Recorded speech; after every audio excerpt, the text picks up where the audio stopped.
E hoje, no Dia Mundial da Água, outro assunto também entra em discussão, como o crescimento populacional pode causar um colapso no abastecimento de água, inclusive mundial, que já tanto se reclama.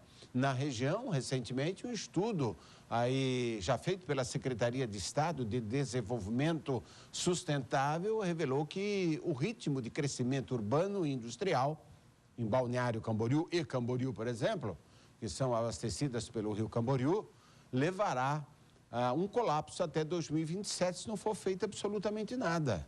Para falar sobre essa situação, nós vamos conversar agora com a professora do curso de Oceanografia da nossa Univale, Universidade do Vale do Itajaí, a professora doutora Camila Búrigo Marim. Doutora, muito obrigado por estar presente aqui comigo no TVB Meio Dia, a gente conversar um pouquinho sobre o Dia Mundial da Água, sobre essa importância e tudo mais, né? Daquilo que eu já falei, que acho que eu não estou errado não, né? Se não tiver água, não temos ar, não temos planta, não temos flores, não temos animais, não temos absolutamente nada. Boa tarde. Boa tarde, muito obrigada pelo convite, é um prazer estar aqui, ainda mais para falar desse assunto, né? Pegando o gancho do que você falou em relação ao planeta, a maior parte do planeta é ocupado por água, né? Então a gente sabe que na verdade o planeta Terra é o planeta água.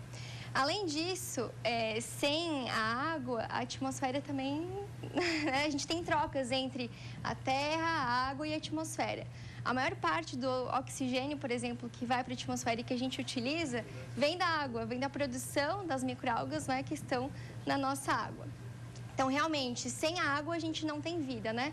Porque ela constitui tudo que a gente tem, né? Desde a nossa própria vida até os nossos bens e serviços precisam de água. Agora, o que a gente percebe é que nós, né, vamos falar assim, nós todos, né, ainda não nos conscientizamos da importância que tem o meio ambiente e do que nós podemos ajudar. A gente tem a mania de separar, né, o meio ambiente de nós. Na verdade, esse meio ambiente nada mais é do que a nossa casa. Então, a gente precisa cuidar da nossa casa, né? Existem várias coisas que a gente não enxerga, né, em relação aos nossos gastos, desse consumo dessa água, e coisas que a gente enxerga, mas que a gente também não percebe, né? A gente sempre brinca que tem água que você vê e água que você não vê.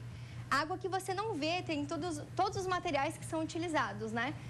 Desde um celular, um computador, um alimento que chega na sua residência, tudo isso tem água, gastos de água embutido, né? Só para você ter uma ideia, um celular, na produção de um celular, a gente consome em torno de 13 mil litros de água. E aí a água que a gente vê, que a gente está gastando, mas que a gente também nem sempre dá atenção devida, né? Por exemplo, aquele banho muito demorado, vai lá escovar os dentes, não fecha a torneira, né? São atitudes bem simples, mas que fazem totalmente a diferença. Vamos pensar que cada pessoa gasta em casa em torno de 200 litros de água. Né?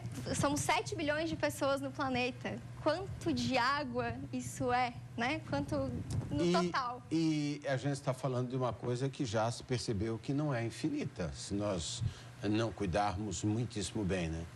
A gente tem muita água, mas em relação à quantidade, né, principalmente de água salgada, que a gente está falando que o oceano cobre a maior parte do planeta, mas a gente tem que pensar que da água que a gente tem disponível, que é doce, que é boa para consumo humano, né, a gente tem que cuidar também da qualidade dessa água. Então, às vezes a gente... Está muito limitado, né? Às vezes a gente tem água, né, mas não tem a qualidade para isso. E cuidar da qualidade dessa água acaba gerando também gastos menores. Quando a gente trata a água para abastecimento humano, se a água que a gente está tratando ela não tem boa qualidade, a gente acaba gastando muito mais, tendo que usar muito mais insumo químico para poder tratar essa água. E na realidade é o que está acontecendo, porque se eu voltar no meu tempo de infância, lá da cachoeira, lá onde eu morava, eu bebia água da fonte. E hoje, muito difícil, raramente isso acontece.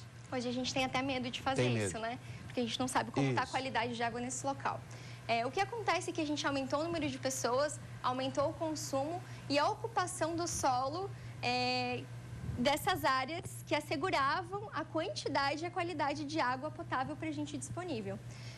O que acontece, né, é que a gente acaba construindo em locais onde a gente não deveria e diminuindo tanto a quantidade como a qualidade de água.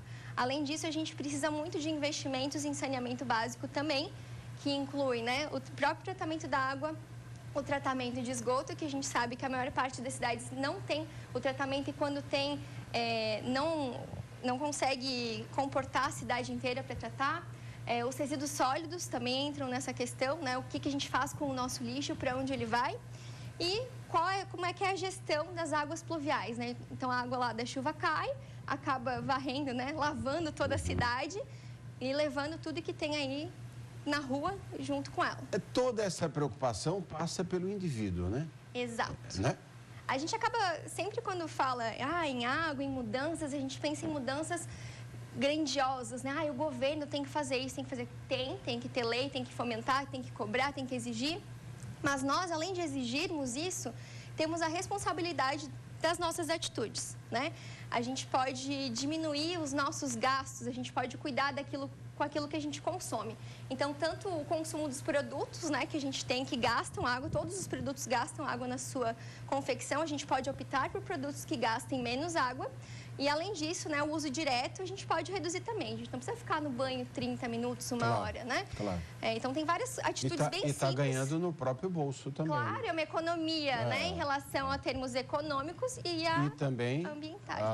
Ambientais. Isso a gente fala que é sustentabilidade, Essa é a questão, né? Apesar das leis, eu acho que a gente tem que cumprir leis, regras, tem direitos, mas a gente tem deveres também.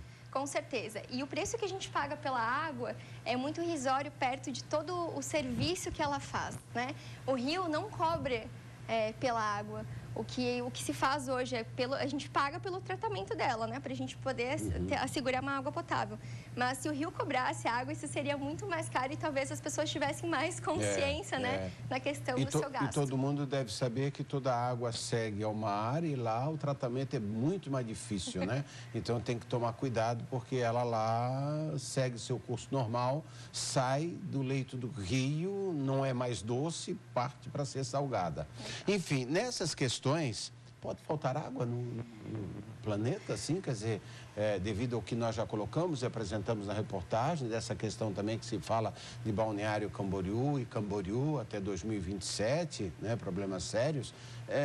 Quais os procedimentos? Passa mesmo pela conscientização de cada indivíduo e pode faltar água? Passa pela conscientização do indivíduo e também pela lei, né, pela governança, né, como a gente cuida da nossa ocupação do nosso solo, né? Que a gente falou que o rio vai passando e se eu não tenho uma mata ciliar, se eu não tenho a proteção daquele manancial, a gente vai perdendo em quantidade e em qualidade dele também. Em relação a faltar água, sim, em vários locais do mundo a gente já tem esse problema, ou porque não tem quantidade, ou porque a qualidade é tão ruim que é quase impossível de tratar. Né? Impossível não, mas que o gasto é muito grande. Sim, com certeza. Em relação ao Balneário Camboriú, esse trabalho que saiu, ele reflete a situação de vários locais aqui do nosso litoral catarinense.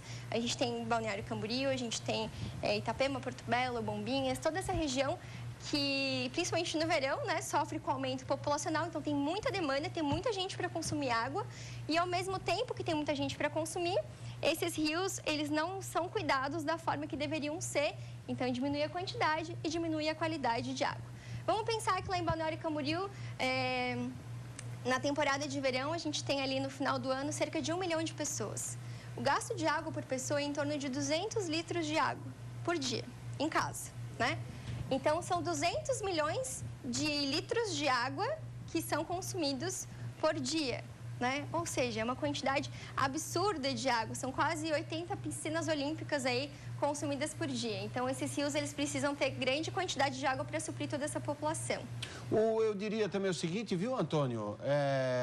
Pode vir comigo, porque nessa situação que a gente está apresentando aí da professora, a gente sabe que é especialista e que tem a oportunidade justamente de falar sobre os assuntos assim, vamos dizer, mais científicos, mais sérios. A gente fala muito e se ouve, tem literatura sobre o aquífero Guarani, professora, né? Aí eu até lhe pergunto, quer dizer, ali sim tem um potencial de água, mas ele também não será para a vida toda, né? Além de ele não ser para a vida toda, a gente tem que pensar na forma de extração dessa água, que não é tão simples, porque ela está dentro do nosso aquífero, ela é subterrânea, né? Então, tem uma série de questões que a gente não pode tirar toda aquela água, fica um espaço, né? dentro desse solo que muitas vezes pode ser perigoso, né? Em questão de subsidência do solo. E além do mais, a gente tem essa quantidade de água no aquífero Guarani? Temos. Mas o problema é que a gente está contaminando já esses aquíferos no subsolo também, por não tratar o nosso esgoto doméstico e industrial. Trabalho bonito, inclusive, que a universidade não só faz no curso de oceanografia, mas com extensão, enfim, né, juntamente à população. Dentro dos nossos cursos eu trabalho também na engenharia ambiental e sanitária.